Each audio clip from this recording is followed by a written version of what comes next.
Hard Truths Episode 20. Could South Harmon Institute of Technology work in real life? And could this actually be the solution to fixing our whole education system? Welcome to the South Harmon Institute of Technology. Beginning of good things.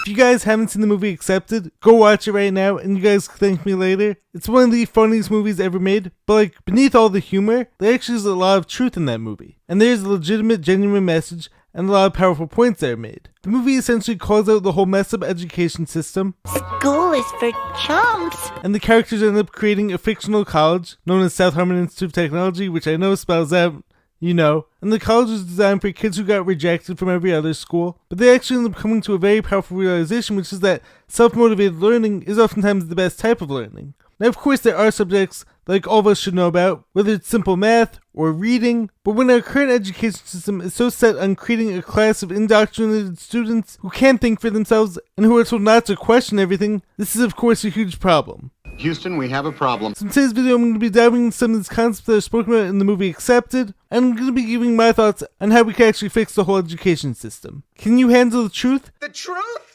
You want the truth? I want the truth! You can't handle the truth! Can South Harmon Institute of Technology be the solution? Find out now. Also keep in mind this is probably going to be a two-part video. I'm likely going to divide this up into two parts because it is of course a very dense topic and I don't want any of the information spoken about in this video to get lost. So let's dive deeper now. This is your last chance. After this there is no turning back. And I show you how deep the rabbit hole goes. What's happening, guys? Welcome back to the channel. I'm Jared Weiss. If you guys didn't know, that must mean they're not subscribed to the channel, so you know what to do. Hit that subscribe button, be sure to leave a like, drop a comment, let me know your thoughts on this video. Follow me on every platform, and if you guys haven't done so already, make sure to check out my book, Fight Through by Jared Weiss. All the links purchased are on my website, which is jaredryanweiss.com. That's JAREDRYANWEISS.com. Buy the book, support me. Any support is very much appreciated. And also, like a lot of the points I'm going to be speaking about in today's video, I do actually have certain chapters that dive into these points in my book, which I'm probably going to be referencing later on at some point as well. Also, to be clear, one thing I want to get out of the way before diving deeper is that during my time in school, I always try my hardest. I'm not saying this just to brag, but like I did get into an Ivy League school. Your genius is showing. And I say that for the purposes of showing you guys that like I wasn't someone who was too lazy to put that work in or who wasn't willing to learn. I was at Cornell for 3 weeks before my whole life learning illness situation started, which is a whole nother story as you guys know by now. As many of you guys know, and if not, you could read more in my book or watch some of my past videos. And I also finished up at NYU. So I say that just to show you guys like I was never a lazy student. I was always willing to work hard on myself. But having said that, there's a lot of problems that like I see and that I have with the whole education system as it's currently set up, so I'm going to be diving into those deeper now. So the first step in fixing the whole education system is actually identifying the problems, and many of these problems are illustrated in the movie Accepted. So first off, you have massive amounts of stress placed on every student to do well because they're told that if they don't do well on this test, they're not going to go to college, they're not going to make a good living, they're going to end up on the streets, etc., etc. And this also leads to teachers who are only worried about teaching for every test, which means that the students aren't going to retain any of the information. It's just going to be crammed in there and then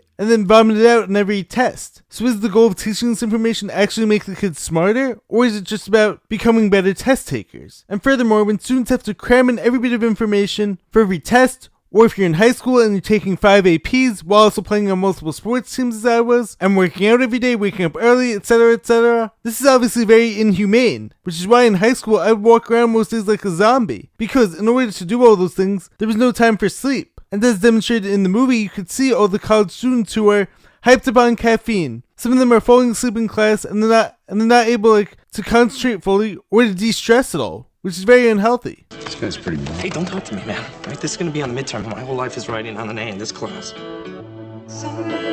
Leave it, Doc! What? Earnings before interest, taxes, and amortization. So it's impossible to have a healthy learning system if you're not able to keep the kids themselves healthy. Next up, another very important point that's addressed in the movie is this idea that students don't have any say in what they're learning. So it's like, even though Blake Lively in the movie is very passionate about photography, her advisor tells her like that taking a photography class wouldn't be a good use for her tuition money, so instead she should be taking some bizarre liberal arts history class in which she has no interest in. There was this one though that I was trying to take, but I ended up not being able to photography.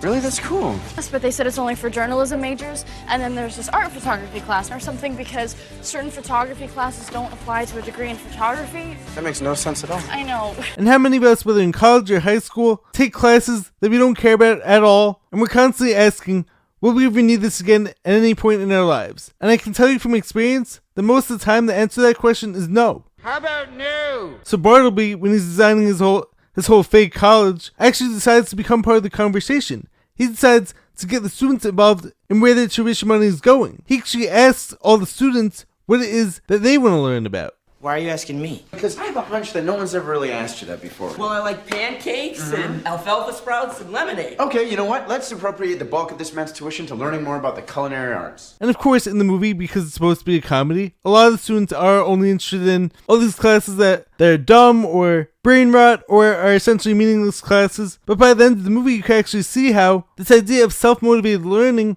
actually is the power to inspire true learning. So this whole idea that students don't know what's right for them and they're always going to make bad choices. Well, have you ever tried giving them more options? Have you ever tried asking them what it is they want to learn about? We're going to ask the customer. What do I want to learn? What do I want to learn? What am I interested in studying? So that this way they can end up choosing a life that focuses on their passions rather than doing things just because they have to do them. Moving right along, you have the principal in the movie who's played by Louis Black, who's absolutely hilarious. Right or left? Right. Who's right? Your call. You're an idiot. You're upset. Go with what you feel. You got about 12 feet. And of course they make him out to be a crazy guy, because in the movie he sort of is. There are kids right now in Asia who are sewing your stupid shoes together so that the family can have a bowl of rice to eat tonight. But he actually says a lot of very truthful things. He states a lot of truth when it comes to the way society is set up and how so much of it is like this giant scam and a giant game that sets students on a path to fail, whether it's because of student debt. Then you have the healthcare system, which only covers A when you really need B. Health insurance my ass. They don't pay for shit. You get sick on a Friday, they only pay for Monday through Thursday. You go to Dr. A, they only pay for Dr. B. And he talks about how you have a society of buyers and sellers, pimps and whores. All we're doing is breeding a whole new generation of buyers and sellers, pimps and whores, and indoctrinating them into a lifelong hell of debt and indecision. I mean, he's not totally wrong though, because what do you see in our country? You have the whole ruling class who thinks and sees themselves as way above the whole peasant class, and these ruling oligarchs are designed in such a way to keep the whole peasant class, or the working class, full of constant consumer items, and it's designed to keep us down so that this way we never realize how powerful we are, and so that we never realize how these people ruling over us don't actually have our best interest at hand. And he talks about how you're essentially creating a whole lifelong hell of debt and indecision. Next up, you have the whole college scam. Now, I'm not saying that college is totally useless for everyone. Of course, some professions, based on the way our society is set up, do need a college education, but it's essentially turned into getting drunk for $60,000 a year, or even more in most cases. Does anyone else out there find it weird how normalized this has become? I mean, how many parents are sending their kids off to colleges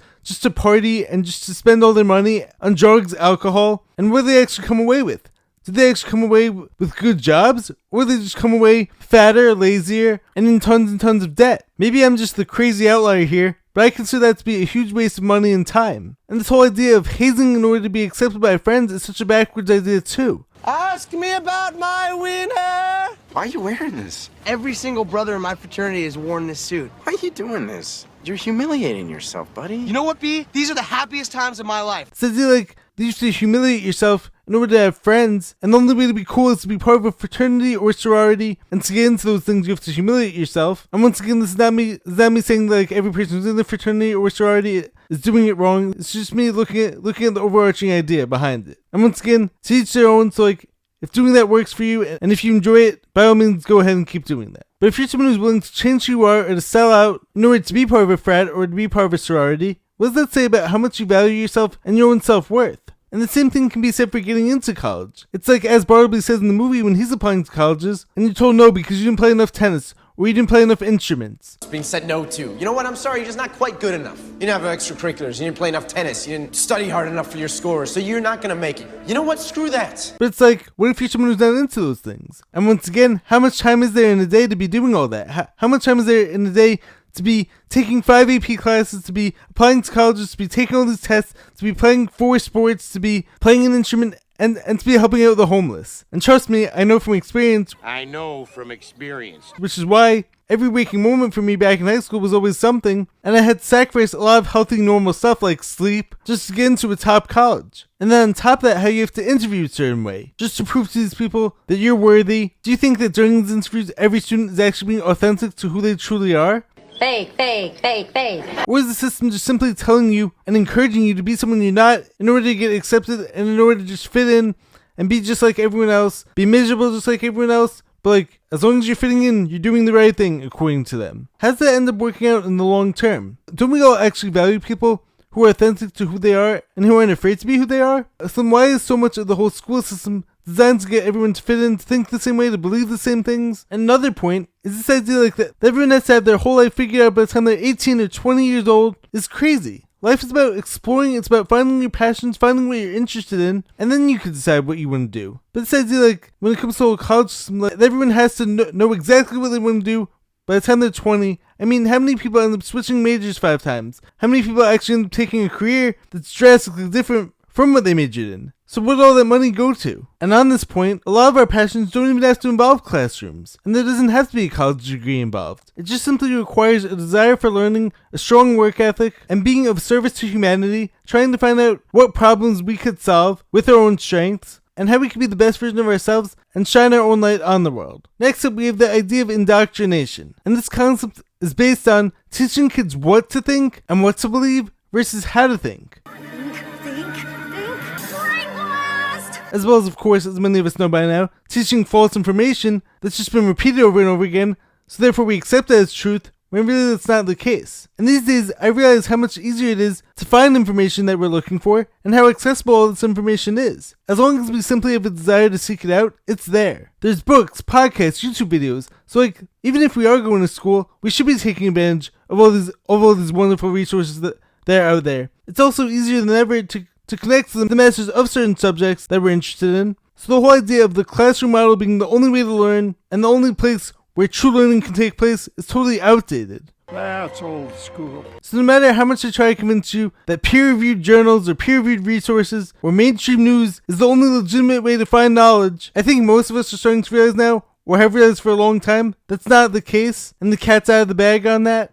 That's something that's important to note. I think that while I have many beliefs that are contrary to what's taught in schools, such as I believe that we're on a flat stationary plane, I don't believe in the whole globe model, and at the very least don't believe that we're on this whole spinning ball that's spinning thousands of miles per hour as we've been taught, and I have numerous other videos that go in more depth as to how I arrived at these beliefs. I also believe in terrain theory versus germ theory of illness. I don't believe any vaccines are actually good for you. I don't believe it's important to be injecting heavy metals into our bloodstreams and to be overloading our bodies with more toxins. I do believe it is possible for them to be controlling the weather, and I do believe that those lines in the sky aren't natural. I do believe that frequency manipulation is a real thing. I believe that giants and dragons are real, and that our whole timeline is actually way off, etc., etc. I can go on about these beliefs for days, but I say all that to say that if we're trying to reform the whole education system, I'm here to learn, everybody! I would actually want it to be where we allow students to reach those conclusions on their own. As strongly as I believe in those things, I don't want it to just simply shift the education towards automatically saying what I believe to be true is fact, and it's okay to have more questions than answers sometimes. We need to be encouraging people to question everything, question all their past beliefs, and maybe some things aren't meant to be known fully. I do want the knowledge behind what I'm saying to be shown to all students, but this is why often when I'm talking about some of these subjects, and what I believe to be the truth, you will rarely hear me say, this is fact, or you're a moron if you don't believe the same things I do, because I don't want to do what the other side did to me when I first had this whole awakening. And also it's important to note that no one person is the ultimate arbiter of truth. I control the truth! Mysterio is the truth! I don't have all the answers, just so these people in power don't have all the answers. And no matter how many logical fallacies they try to give you in order to direct you to their degrees, or to direct you to how much knowledge they possess, none of us knows these things with 1,000% certainty. But as the shirt says once again, I question everything, and it's so important to stay open-minded. Be willing to be proven wrong. You were right, and I was wrong. I was wrong. And I encourage others to do the same. And if we actually want and desire a healthy education system, or rather a re-education system, because of all the indoctrination that so many of us have been victims of, the best thing to do will actually be to present all sides of every argument, and allow the students to reach and come to their own conclusions. not just spoon feeding what to believe, but rather showing them all sides of every argument. And if after presenting a complete and fair argument of all sides of these issues, if you still don't see it my way, I'm cool with that. Yeah, we're cool.